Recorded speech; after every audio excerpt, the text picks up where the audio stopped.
നമസ്കാരം, എല്ലാവർക്കും മുല്ലാസ് കുജീനയിലേക്ക് സ്വാഗതം. ഇന്ന് ഞാനിവിടെ വളരെ ടേസ്റ്റി ആയിട്ടുള്ള ഒരു നാരങ്ങ അച്ചാറിൻ്റെ പ്രിപ്പറേഷനുമായിട്ടാണ് വന്നിരിക്കുന്നത്. ഇത് നമുക്ക് ഊണിനും ബിരിയാണി, ഫ്രൈഡ് റൈസ് എന്നിവയോടൊപ്പം നല്ല ഒരു കോമ്പിനേഷനായി ഉപയോഗിക്കാവുന്നതാണ്. ഇനി നമുക്ക് ഈ അച്ചാറിൻ്റെ പ്രിപ്പറേഷൻ എങ്ങനെയാണെന്ന് നോക്കാം. അച്ചാർ ഉണ്ടാക്കുന്നതിലേക്കായി ഞാനിവിടെ 4 ചെറുനാരങ്ങയാണ് എടുത്തിരിക്കുന്നത്. ഈ നാരങ്ങ നമുക്ക് ചെറിയ കഷ്ണങ്ങളായി മുറിച്ചെടുക്കേണ്ടതുണ്ട്. നാരങ്ങ ചെറിയ കഷ്ണങ്ങളായി മുറിച്ചെടുക്കുമ്പോൾ അതിൻ്റെ നീര് നഷ്ടപ്പെടാതിരിക്കാൻ ശ്രദ്ധിക്കുക. ഇവിടെ ഇപ്പോൾ ഞാൻ നാരങ്ങ ചെറിയ കഷ്ണങ്ങളായി മുറിച്ചെടുത്തിട്ടുണ്ട്. ഇത്ര ചെറിയ കഷ്ണങ്ങളായി മുറിച്ചെടുക്കുക, എങ്കിൽ മാത്രമേ ഇത് നല്ലതായി നമുക്ക് മിക്സ് ചെയ്തെടുക്കാൻ പറ്റുകയുള്ളൂ. ഈ നാരങ്ങയിലേക്ക് ഞാനിവിടെ 1.5 ടേബിൾ സ്പൂൺ മുളക് പൊടിയാണ് ചേർത്ത് കൊടുത്തിരിക്കുന്നത്. ഇത് കാശ്മീരി ചില്ലിയാണ് എടുത്തിരിക്കുന്നത്, അതാണ് ഇത്ര കളർ. ഇനി നമുക്ക് ഒരു 1/4 ടീസ്പൂൺ ഉലുവപ്പൊടി ചേർത്ത് കൊടുക്കാം. അതോടൊപ്പം ഏകദേശം 1/4 ടീസ്പൂൺ കായപ്പൊടി ചേർക്കാം.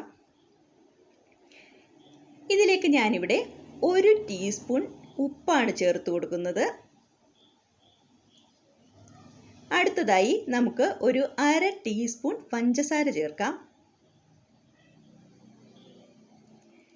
ശേഷം ഇതിലേക്ക് 1 ടീസ്പൂൺ വിനാഗിരി ചേർത്ത് കൊടുക്കാം.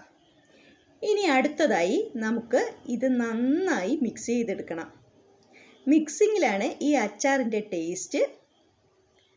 അതുകൊണ്ട് നമുക്കിത് നന്നായി മിക്സ് ചെയ്തെടുക്കാം.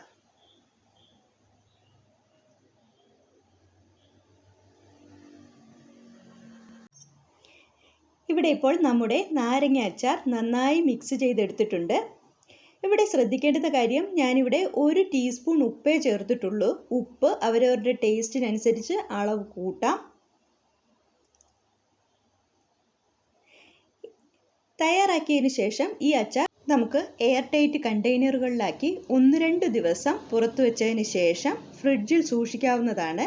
ഇത് ഏറെ നാൾ കേടാകാതെ ഇരിക്കും. വളരെ ടേസ്റ്റിയാണ് ഈ അച്ചാർ. മാത്രമല്ല ഇതിന് നല്ല ഒരു മണവും കൂടിയാണ്.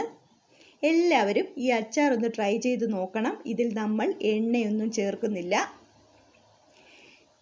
പതിവ് പോലെ ഈ റെസിപ്പി ഇഷ്ടപ്പെട്ടാൽ എൻ്റെ ചാനൽ ലൈക്ക് ചെയ്യാനും ഷെയർ ചെയ്യാനും സബ്സ്ക്രൈബ് ചെയ്യാനും മറക്കരുത്. അതോടൊപ്പം അടുത്തുള്ള ബെല്ലൈക്കൺ കൂടി ക്ലിക്ക് ചെയ്യുക, എങ്കിൽ മാത്രമേ എൻ്റെ അടുത്ത വീഡിയോ നോട്ടിഫിക്കേഷനായി ലഭിക്കുകയുള്ളൂ. മാത്രമല്ല നിങ്ങളുടെ വിലയേറിയ കമൻസും കമൻറ്റ് ബോക്സിൽ രേഖപ്പെടുത്തുക. മറ്റൊരു വീഡിയോയുമായി അടുത്ത് തന്നെ ഞാൻ എത്തുന്നതാണ്.